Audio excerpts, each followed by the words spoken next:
नमस्कार, मी पूजा. लोकमतमध्ये तुमचं स्वागत आहे. महाराष्ट्र पावसाने व्यापलेला आहे, पण 2 दिवस पावसाचा कहर आपल्याला पाहायला मिळाला. त्यानंतर पुन्हा एकदा पावसाने दांडी मारली आहे का असा प्रश्न उपस्थित होतोय. कारण मुंबईमध्ये कालपासून पाऊस आपल्याला पाहायला मिळत नाहीये, ऊन पडलंय.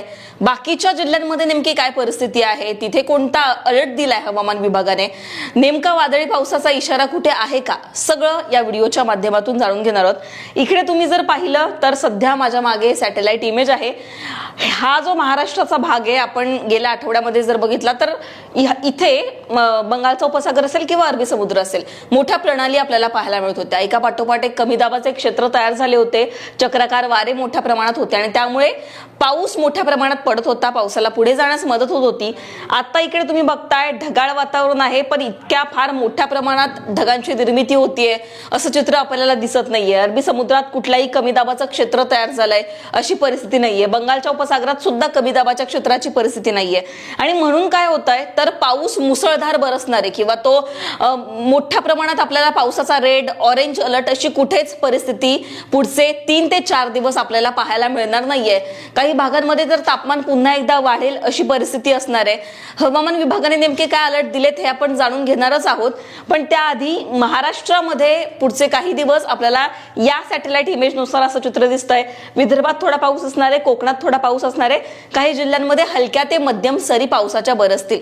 सध्या मान्सूनची प्रोग्रेस आपण जाणून घेऊयात. नेमकी कुठे कुठे आपल्याला पावसाची प्रगती पाहायला मिळतीये देशभराचा जर आपण विचार केला तर. ही इमेज तुम्ही बघितली तर अख्खा महाराष्ट्र व्यापलेला आहे मान्सूनने. दुसरीकडे पुढे मध्य प्रदेश असेल किंवा गुजरातकडे सुद्धा त्याने पुढे त्याची वाटचाल सुरू केलेली आहे. देशाचा विचार केला तर अजून सुद्धा उत्तरेच्या बऱ्याच अशा भागांमध्ये मान्सून हा पोहोचलेला नाहीये. महाराष्ट्र त्याने जरी व्यापलेला असला तरी अजून सुद्धा हवा तसा पाऊस महाराष्ट्रात आपल्याला पडलेला पाहायला मिळत नाहीये. हवामान तज्ञ यावर काय सांगतात, आपण लोकमतने जी आज बातमी दिलेली आहे त्यावर हवामान तज्ञांचं मत जाणून घेऊयात.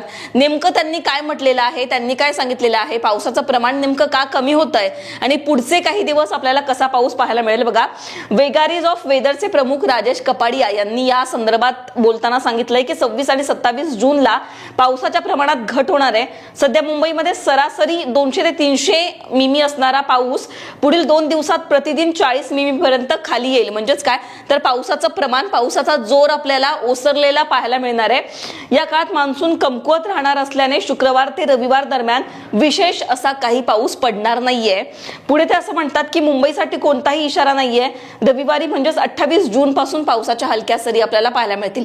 पाऊस पुन्हा कधी सक्रिय होईल तर 28 तारखेनंतर तो सक्रिय होईल. जुलै महिन्याच्या पहिल्या आठवड्यामध्ये आपल्याला मुसळधार असा पाऊस पाहायला मिळणार आहे. बघा, 1 जुलै पासून पावसाचा जोर वाढू शकतो. 1 जुलै ते 5 जुलै या कालावधीमध्ये 350 ते 450 मिमी पावसाची शक्यता आहे.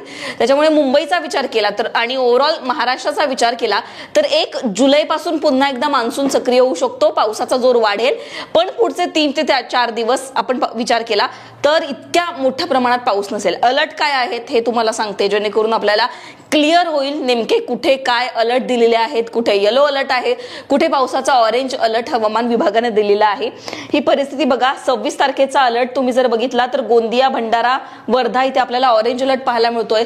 विजांसह पावसाची हजेरी असेल. जसं की आपण सॅटेलाइट इमेज बघितली, ढग विदर्भाच्या ठिकाणी होते आणि त्याचाच परिणाम म्हणून तिथे ऑरेंज अलर्ट आहे. बाकी सगळ्या जिल्ह्यांमध्ये आपल्याला येलो अलर्ट पाहायला मिळतोय. कोकणामध्ये सुद्धा, मराठवाड्यातील सगळ्या जिल्ह्यांमध्ये सुद्धा मुसळधार पाऊस नसणार आहे, पण पाऊस गायबच होईल अशी परिस्थिती नसणार आहे.